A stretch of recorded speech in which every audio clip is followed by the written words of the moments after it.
Hepinize selam arkadaşlar. Bugün sabahleyin uyandım ve duş almaya gittim. Duşumu alırken aklıma birkaç güzel fikir geldi. Güzel video fikirleri geldi aklıma ve düşündüm neden ben duş alırken hep böyle şeyler geliyor. Sonra internete girdim, araştırdım. Hatta Shower Thoughts diye bir Reddit var, orayı buldum. İnsanlar duş alırken aklına gelen değişik fikirleri oraya yazıyorlardı. Ve bu aslında bende büyük bir soru işareti oluşturdu. Neden çoğu insan güzel fikirlerini hep duş alırken buluyor? Neden aklımıza güzel fikirler duş alırken geliyor? Şimdi bunu anlamak için biraz kendi üzerimden yola çıkacağım. Ben sabahleyin uyandığım zaman yataktan kalkar kalkmaz sürekli bir yoğunluk içerisinde oluyorum. Yaptığım ilk şey genelde yatağın içindeyken direkt dışarıdan telefonumu alıp telefonuma bakmak, telefonumda dün gece boyunca neler olmuş, sabahleyin bana yazan var mı yok mu, Instagram'da ne olmuş, haberler ne durumda gibi bir sürü beni aslında herhangi ileri bir yere getirmeyecek şeylere zamanımı harcıyorum. Kafam sürekli yoğun olarak doluyor. Çünkü dün gece yatmadan önce yaptığım son şey telefonumun ekranını kilitleyip telefonu masaya koymak. Daha sonrasında bir şekilde yataktan çıkıyorum, gidip duşumu alıyorum, sonra duştan çıkıp kahvaltımı yapıyorum. Hazırlanıyorum, çıkıyorum, işime gidiyorum, okuluma gidiyorum, tekrar eve geri geliyorum, yemek yapıyorum, onu yapıyorum. Hiç zamanım kalmıyor aslında. Yani ben aslında şunu fark ettim, boş zamanlarımın hepsinde yemeğimin pişmesini bile beklerken telefona gömülmüş bir şekildeyim. Yani sürekli aklımı yorgun, yoğun tutmaya çalışıyorum. Fiziksel olarak ve zihinsel olarak uyanık olduğum ve başka bir iş yapmadığım, telefonuma bakamadığım tek an duşta olduğum an. Yani Berkay sen uyurken tamam hadi sakız çiğniyordun, uyurken telefonla da mı oynuyorsun diye soranlarınız olabilir. Hayır, ama uyku durumundayken beynimiz bir nevi vücudumuzu ve kendisini kapatıyor, dinlenmeye alıyor. Çünkü enerjiye ihtiyacı var, ama duşta öyle değil. Duş alırken dopamin seviyemiz gayet yüksek bir hale geliyor. Çünkü temizleniyoruz. Üşüdüysek sıcak su geliyor. Çok terlediysek soğuk suyla duş alıyoruz. Kendimizi temizliyoruz. Kendimizle ilgileniyoruz. Vücudumuza bakıyoruz. Bu güzel bir şey. Dopaminimizi yükseltiyor. Bir diğer durum ise arkadaşlar çok rahatlamış bir halde oluyoruz duş alırken. Hiçbir şey bizim umurumuzda olmuyor. Sadece kendimizle ilgileniyoruz. Duş sırasında dünyada ne olup ne bittiyse haberimiz bile olmuyor. Ve bir yandan da yaptığımız bir şey var. O da kendimizle ilgilenmek, kendimizi temizlemek. Bu aslında gün içerisinde 24 saat içerisinde kendimize ayırabildiğimiz en kısa ve en değerli zamanlardan birisi. Yaklaşık 15 ila 20 dakika. Hatta araştırmalarımı yaparken şunu fark ettim. İnsanlar duş yaparken, duş alırken daha fazla durmak istiyor aslında duşun içinde. Bu su balığı olmalarından ya da suyu çok sevmelerinden kaynaklı gibi gözükse de aslında bu demin bahsettiğim durumlardan kaynaklanıyor. Gün içerisinde sürekli aynı anda bir sürü iş yapmaya çalışırken, duş alırken sadece yaptığımız tek şey kendimizi temizlemek ve rahat bir halde olmak. Hem de dopamin seviyemiz yüksekken dünya umurumuzda değil. İşte aslında tam olarak bu bizim yaratıcılığımızı ortaya çıkartıyor. Yine bu konu üzerinde araştırma yaparken Veritasium diye bir yabancı kanalın çok güzel bir videosuna denk geldim. Açıklama kısmına da o videonun linkini bırakacağım.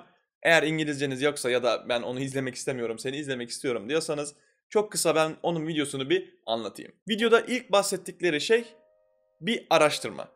Belli başlı insanları 6 ile 15 dakika arasında bir odanın içine koymuşlar. Bir tane masa, bir tane kırmızı buton, bir tane de sandalye var ve bu insanlara demişler ki bu süre zarfı içerisinde kendi kendinizi düşünceleriniz ile eğlendirin. Ya da o kırmızı butona basın, o kırmızı butona bastığınızda da elektrik şoku yiyeceksiniz.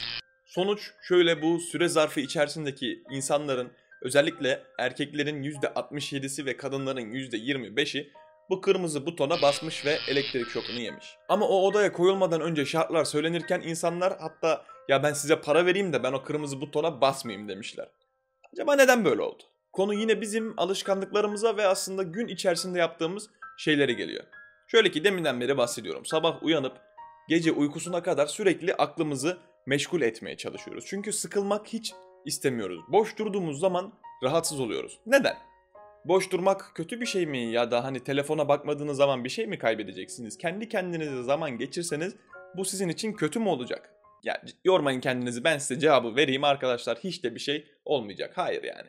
Ama artık bulunduğumuz yıldan ve teknolojinin gelişmiş olmasından kaynaklı her yerde sürekli bizim dikkatimizi dağıtacak bir şey var. Telefonumuz olsun, bilgisayarımız olsun, çevremiz olsun, etraftaki sesler bile olsun, yani sürekli korna sesi, araba sesi gibi durumlar bizi sürekli yoğun olmaya, kendi kendimize zaman ayırmaya, kendi kendimizi dinlemeye vakit ve şans tanımıyor. Bu da artık ister istemez bizim için bir alışkanlık haline geliyor. Diyorum ya, tuvaletimi yaparken, yemeği beklerken ya da arabada kırmızı ışıkta beklerken bile çıkartıp telefonuma bakıyorum. Müziği açıyorum, bir şeyler yapıyorum. Sürekli kendi aklımı yoğun tutmaya çalışıyorum. Aslında hiç kendimi dinlemiyorum.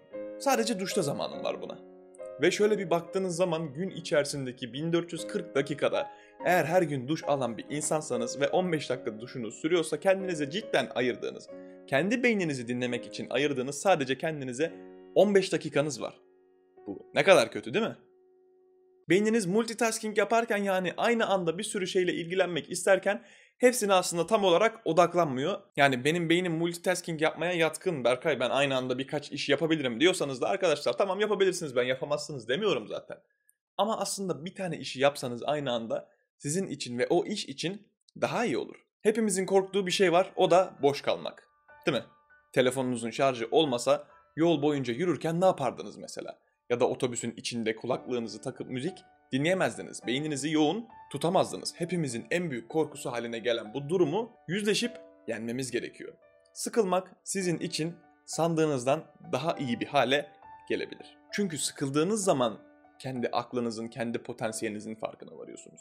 Biraz da kendinize zaman ayırmayı unutmayın. Kim ne yapmış, o ne yapmış, şu müziği dinledim mi? Kırmızı ışıkta beklemek istemiyorum, insanlara bakayım, takip edeyim, kim ne hikaye paylaşmış gibi durumlardan uzaklaşıp kendi hikayelerinizi tekrar işleme sokun. Kendi kendinizi biraz da dinleyin ve göreceksiniz ki bu sizin için kendinize yaptığınız en iyi yatırım olacak. Mesela bir gününüzü telefonsuz geçirin, bir gününüzü kendi kendinize geçirin. Sadece bir gününüzü kendinize ayırın ve kendi dikkatinizi dağıtacak her şeyi uzaklaştırın kendinizden. Ve o zaman bana hak vereceksiniz. Aslında sıkıldığınızı düşündüğünüz kadar sıkılmıyorsunuz. Eğer videoyu beğendiyseniz beğen butonuna basmayı unutmayın ve kanalıma abone, ücretsiz bir şekilde olabilirsiniz. Şimdilik benden bu kadar. Kendinize çok iyi bakın ve hoşça kalın.